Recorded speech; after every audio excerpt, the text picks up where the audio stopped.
most of the evil in the world comes about not out of evil motives, but somebody saying, you know, get with the program, be a team player. When a person feels, I am not personally responsible, I am not accountable, it's the role I'm playing, or these are the orders I've gotten, then you allow yourself to do things you would never do under ordinary circumstances. I began to feel that I was losing my identity, that the person that I call Clay, the person who put me in this place, the person who volunteered to go into this prison, because it was a prison to me, it still is a prison to me. I don't look on it as an experiment or a simulation. It was just a prison that was run by psychologists instead of run by the state. I had really thought that I was incapable of this kind of behavior. I was surprised, no, I was dismayed to find out that I could really be that I could act in a manner so absolutely unaccustomed to anything I would even really dream of doing. And while I was doing it, I didn't feel any regret. I didn't feel any guilt. It was only afterwards when I began to reflect on what I had done that this behavior began to dawn on me, and I realized that this was a part of me I hadn't really noticed before. I feel so up inside. I feel really up inside. You don't know. I gotta go. To a doctor, anything.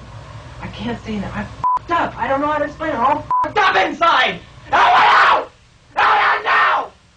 God damn it. I'm up. You don't know. I mean, God. I mean, Jesus Christ, I'm burning up inside. Don't you know? I just can't take it. The scene you just saw was at the end of only 36 hours into this study. Each day after that, another prisoner had a similar reaction. And so at the end of 5 days, we had 5 kids. Kids we chose because they were normal and healthy, having emotional breakdowns. You put a uniform on and are given a role, I mean, a job, saying your job is to keep these people in line, then you're certainly not the same person as if you were in street clothes and in a different role. You really become that person. Once you put on that khaki uniform, you put on the glasses, you take the nightstick, and you act the part. That's your costume, and you have to act accordingly when you put it on. It harms me. Why? I mean, harms. I mean, in the present tense, it harms me. How did it harm you? How does it harm you? Just to think about it, you mean that people can be like that? Yeah. It let me in on some knowledge that I've never experienced firsthand. I've read about it. I've read a lot about it, but I've never experienced it firsthand. I've never seen someone turn that way. And I know you're a nice guy. You know? You Do you understand? I do. I do know you're a nice guy. Then why, I don't get me? bad because I know what you can turn into. It surprised me that no one said anything to stop me. No one said, Carmen, you can't say those things to me. Those things are sick. Nobody said that. They just accepted what I said. I said, go tell that man to the face he's the scum of the earth, and they'd do it without question. They'd do push-ups without question. They'd sit in the hole. They'd abuse each other. And here they're supposed to have they're supposed to be together as a unit in jail, but here they're abusing each other because I requested them to. And no one questioned my authority at all. And it really shocked me. And why didn't people, when I started to abuse people so much, I started to get so profane that, and still people didn't say anything. Prisoner 819 did a bad thing. Prisoner 819 did a bad thing. Prisoner 819 did a bad thing. Prisoner 819 did a bad thing. As soon as I realized that 819 could hear this, I rushed to the room where I had left him. And what I found was a boy crying hysterically, while in the background his fellow prisoners were chanting and yelling that he is a bad prisoner and that they were being punished because of him. Because of what prisoner 819 did, my cell is a mess.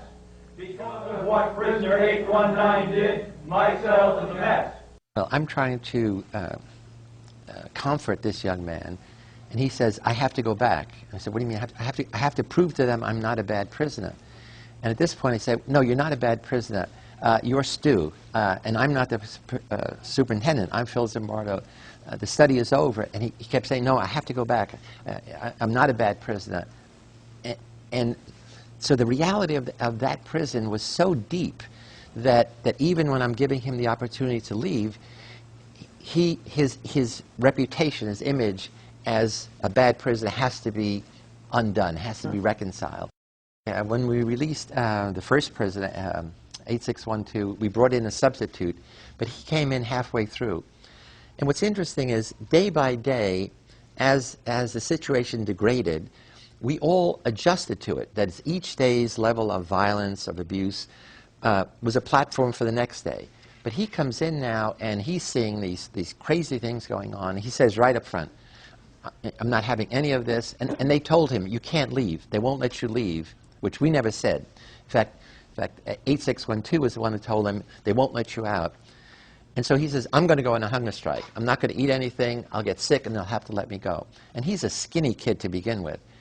And the guards go crazy because he's now the symbol of resistance. All the other kids are broken. If they're not having emotional breakdowns, they're like zombies. They're doing whatever the guard said. And for the next 2 days, every guard on every shift, their mission is get this prisoner to eat those damn sausages.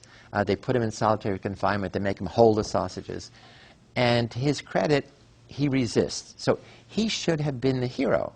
He should have been the hero for the other prisoners. Instead, he becomes a troublemaker. The guards set the other prisoners against him. They said, if he doesn't eat the sausages, you don't get your visiting hours.